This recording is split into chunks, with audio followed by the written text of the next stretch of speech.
When Andy Ruiz Jr. posed to boxing fans on social media in March 2022, who should he fight? I don't think many of us would have expected that the answer was going to be Tyrone Spong. That has been confirmed as his next opponent for July 16 in Mexico City, and he is leaving the PBC to fight on Triller. So not only is the opponent a surprise, but also leaving PBC, and we'll come to that a little bit later on. But Ruiz Jr. had been for all money going to fight Luis Ortiz, even posting on a social media in late March 2022, Andy Ruiz Jr. vs Luis Ortiz, a mocked up promo. And that's a fight that had been bandied around for the past couple of years. Ruiz had spoken of it, had said he needed a tune-up before he would fight Ortiz, and he ultimately had that tune-up, but has now walked away. So I think a lot of fans were expecting that was next up for him if he was going to stay in the PBC, and I don't think many people knew that his contract was up in terms of what obligations he had to the PBC. So it's not to say that he won't come back, but obviously chasing the money at Triller, which has splashed it around in the past couple of years since landing on the fight scene, and they've drafted in Tyrone Spong.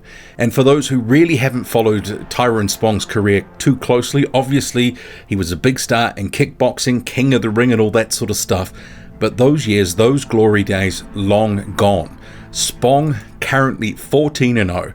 He's been inactive since 2019, and also last seen he was meant to face Alexander Usyk, and there was a failed drug test, which he denied. He said it was a setup, and he said he was clean and had passed other tests. But we haven't seen him in the ring, in a boxing ring that is, since then. So who knows really where he's at. 36 years old, 2.5 years out of the ring, and really hasn't fought anyone at a high level in the heavyweight division. Going back to 2018, a split decision against Yatalo Pereira, who was later in 2019 knocked out in a round by Martin Bakole. So going life and death with a journeyman, later having a tune-up fight in 2019 before the Usyk situation, and then radio silence since in the boxing ring. Not ideal preparation for Tyrone Spong. But he clearly had been gearing up for a fight ahead of this announcement, because out of nowhere his social media started to have some clips pop back up. Working with Pedro Diaz in Miami, 3 different clips had surfaced on his social media, his Instagram, in the 10 days or so before this fight announcement with Ruiz. So I was expecting, well, it could be a lower level opponent, but certainly not Andy Ruiz Jr. So that really surprised me. So how good is Tyrone Spong at this point? 36 years old, few years of inactivity. Well, it's anyone's guess. We know though Andy Ruiz Jr., the former unified champion, had a fight in 2020, a pay-per-view event against Chris Arreola. Didn't sell that well, and I'll come to that in a moment, because I think potentially money is obviously at the heart of what's happened here with him leaving PBC. But he has this pay-per-view event with Arreola. He gets dropped in that. He's hurt a few other times within the fight, rocked by Arreola. So there is a case to say that Ruiz himself, with the inactivity in the past few years, the little bit of shakiness against Arreola, ultimately going on to get a reasonably comfortable decision in the end. But there are questions about Ruiz, but also Spong. So it's not the fight that I would have wanted, not the fight I think anyone was calling for or thought that they needed, but ultimately we've got some questions about both guys. But if Ruiz is still anything close to his best, and perhaps there's an argument to say that maybe he is starting to be on the decline now. He's gone through a lot of camps, he's put his body through a lot of different things, and obviously inside and out of the ring as well. The lifestyle, the inactivity, that can all catch up with you. And for Spong, so inactive, who knows really where he's at. And his level in the heavyweight division hadn't really been established anyway through his earlier fights. And going life and death with the journeyman in 2018, there were certainly big question marks about how far he could go. But joining Triller, that's a really interesting situation for Ruiz and what he's doing, because I don't think anyone saw this coming.